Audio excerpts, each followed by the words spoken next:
All right, ladies and gentlemen, can I introduce you? Royalty has blessed the studio of In Between Rounds. Arianny Celeste, how are you?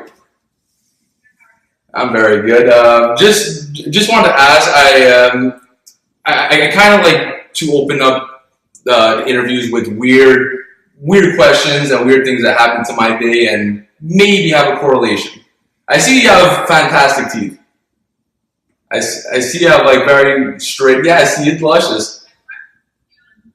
Yeah, see, I went to the dentist this morning. Sorry.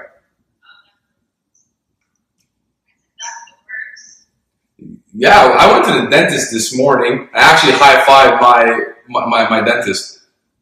Everyone around me thought it was really weird for some reason. I just like gave a nice high five, and I was like, kind of looked around. I was like, this is pretty awkward. And I'm like, I don't know how it kind of came in, but I just want to.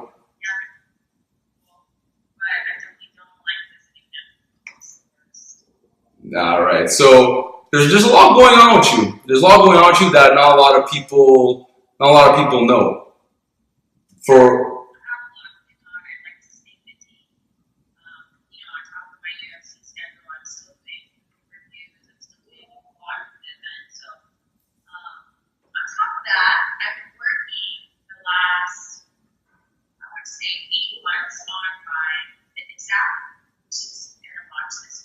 all right.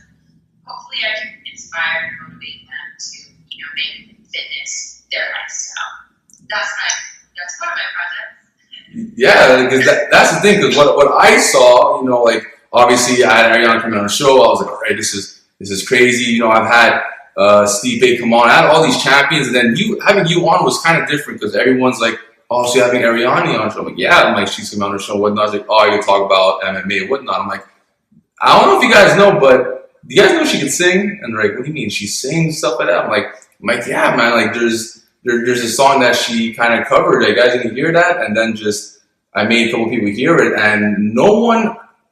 When did you know? Because I don't think anybody knew that you had a singing voice.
So where did this transition happen? Because like you said, you're doing a lot of things. Why now? Why is it now the time for you to release music for all the things you're doing? Like you said, you have fitness. You're working with the UFC, and you've been with the UFC for so long. And now, like you said, you're known for your beauty and sexiness, of course. But now you're diving into music.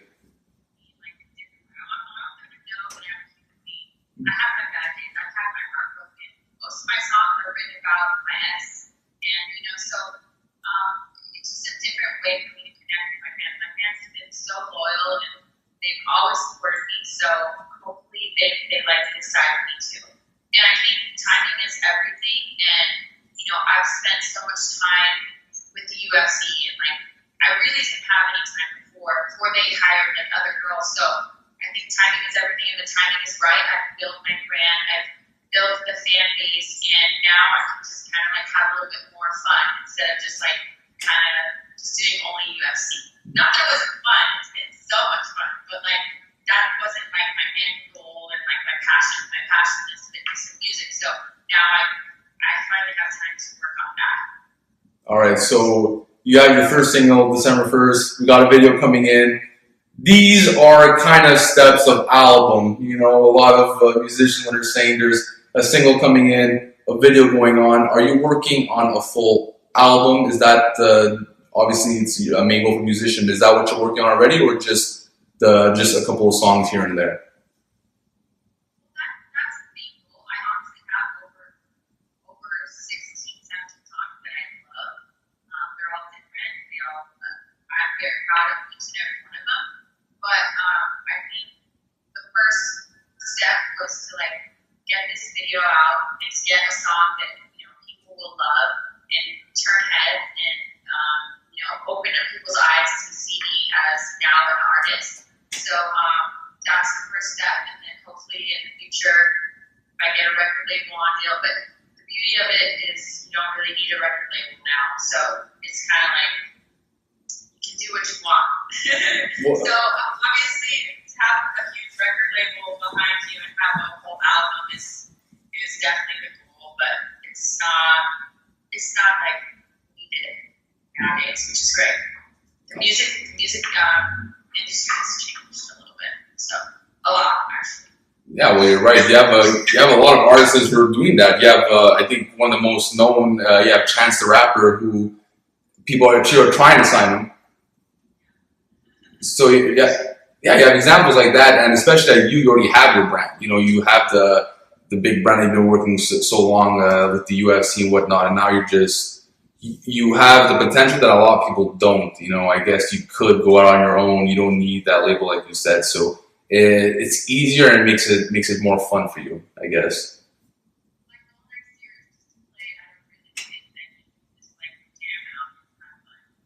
Have you ever done it? Have you ever went on stage live? Has that ever happened? Besides, obviously UFC and whatnot, but. I went live in Hawaii for the first time. They asked me that day, they're like, "Do you want to sing your cover?" It was a polo match. So the polo match had 3 different musical artists, and they found out that I sang, and I was like, "Why not?" I might as well just push myself and go out there. And so they played my song, and I was singing over my own voice. So it wasn't that scary because it wasn't live. So that was going on, and I was singing to my song, but then mid song it completely shut off. So I had to sing a cappella, and it was the craziest, most amazing experience of my life. I just felt okay, this is what I want to do, and it feels right. And whether I make money at it or not, as long as I can be on stage in front of a huge crowd at least once, that's my goal. I've done it. So next year is happening. All right. Very small, but it was definitely amazing. Hey, well, you need to start out. It's like fighters, you can't just go up to UFC. You gotta start off with the local shows. Fight a couple of bars. You just gotta make your way up.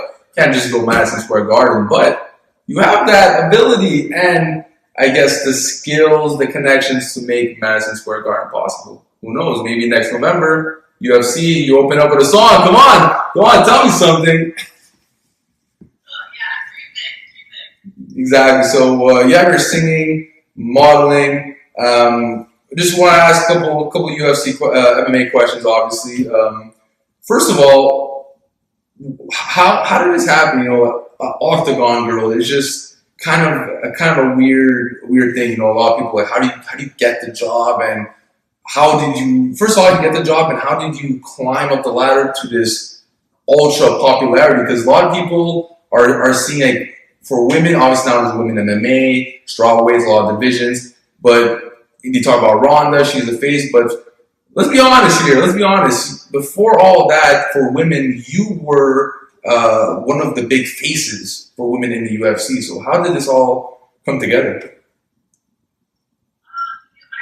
went to the audition back, gosh, it was in 2006, and I had no clue what UFC was. It was just coming up, so I've seen it a little bit on TV. I thought, oh my god, this is scary.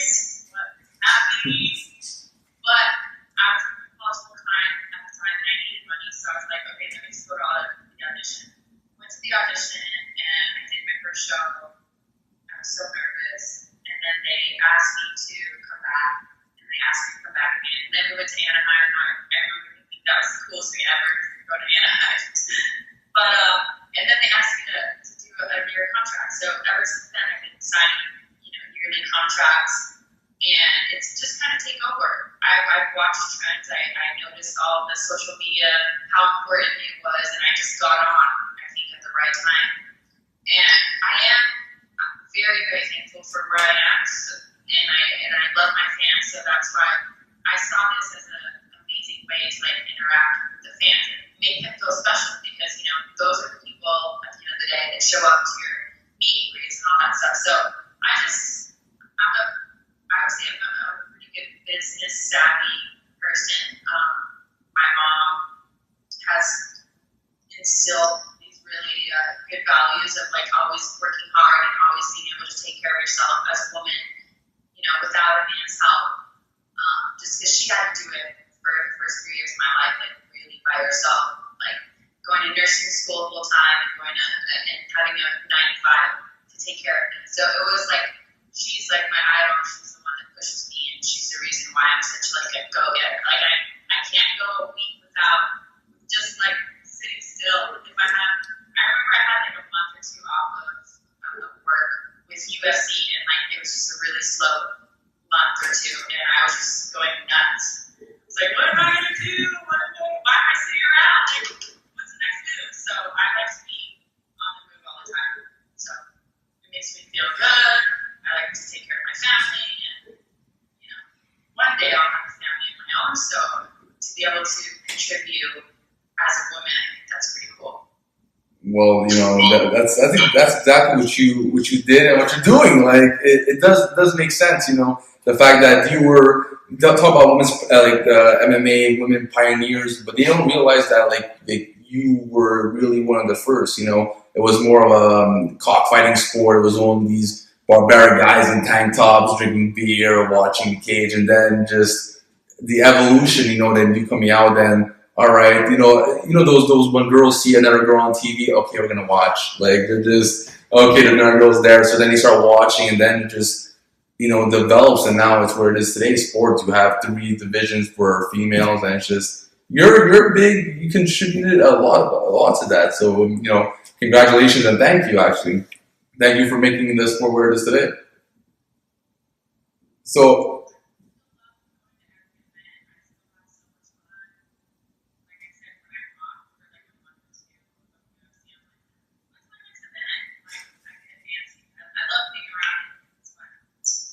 So I need to ask this. This has been on my mind for many years, and there's no disrespect to her for me, but usually on my show I'm kind of I say my opinions loudly, and this whole thing what was this thing with you and Ronda? That's where I want to know, how did this whatever beef so called between you and Ronda happen? For me, my opinion on, I don't know the situation, but on Ronda, I found was, her take of losing was completely insane. The fact that she was promoting women to do what you gotta do, don't be a do nothing bitch and whatnot. And then she loses the belt and then she's gone. And you have guys like Dominic Cruz. Dominic Cruz, he loses, but he's grateful. He's very gracious in defeat. Same thing with Conor. And we just saw Joanna. Joanna, when she lost, the day of, she's posting pictures on Instagram. She's at Disney World. She's really putting her head up. And I think that's another part of being a champion. The glamour, the fame is all good. But when you're in the dark, when you're in shadow, when you're down, that's, I think, the time where you need to come up. That's where you need to boost up your fans and yourself.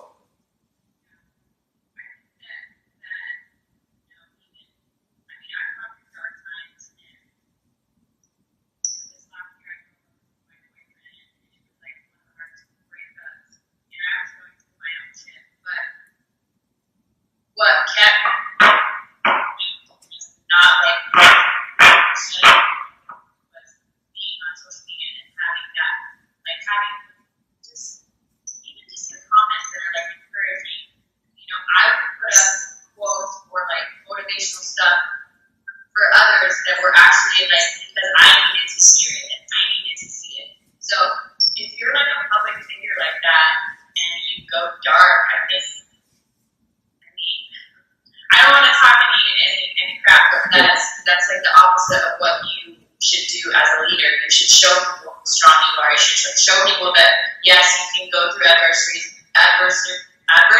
and like hard times, but still go on top and still try to like recover from those hard times.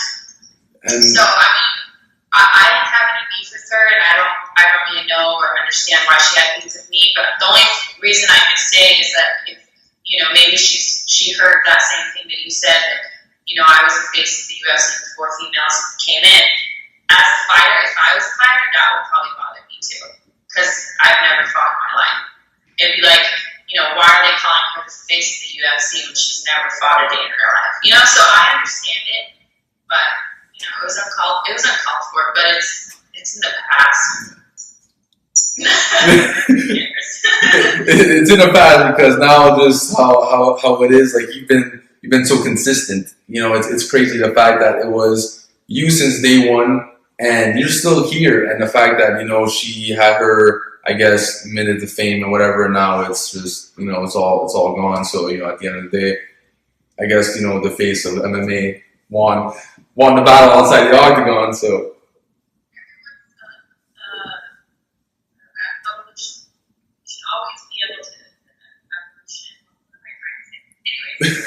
Now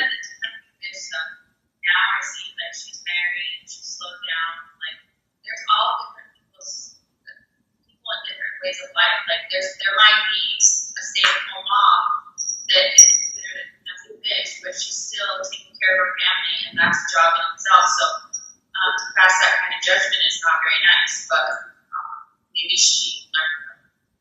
Yeah, maybe like I said, like I say my opinions well. I always try to say as many things I could. I think mixed martial arts for me just given me so much in life as a former fighter. Due to many injuries, I couldn't pursue that route. But just the sport for me, I think it means a lot. And it means a lot to a lot of people too. People that watch UFC, that tune into podcasts or these interviews, they feel you've inspired a lot of people. Many fighters inspire other people. That's how champions are built. You hear a lot of times. Conor McGregor thinks about that moment where he saw Chuck Liddell, kind of those things like that, and like you've done that to many females, and the fact that you're still doing it just it means a lot. It means a lot to the community and to the world. Mixed martial arts is not just a sport. It's not just fighting. It's a philosophy. It's a way of life, and you.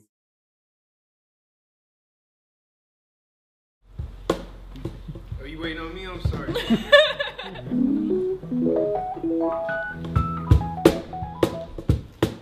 You're just too good to be true. Can't take my eyes off of you. You'd be like heaven to touch. I wanna hold you so much. As long as love has arrived, and I thank God I'm alive. You're just too good to be true. Can't take my eyes off of you. Pardon the way that I stare. There's nothing else to compare. The sight of you leaves me weak. There are no words left to speak. So if you feel like I feel, please let me know that it's real. You're just too good to be true. Can't take my eyes off of you. I love you, baby. And if it's quite alright, I need you, baby, to warm and lonely nights. I love you, baby.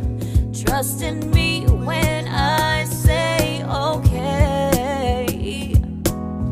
And oh, pretty baby, don't let me down, I pray. Oh, pretty baby, now that I found you, stay and let me love you. Oh, baby, let me love you. Oh, baby, you're just too good to be true. I can't take my eyes off of you. You'd be like heaven to touch. I wanna hold you so much. So if you feel like I feel, please let me know that it's real. You're just too good to be true. Can't can't take my eyes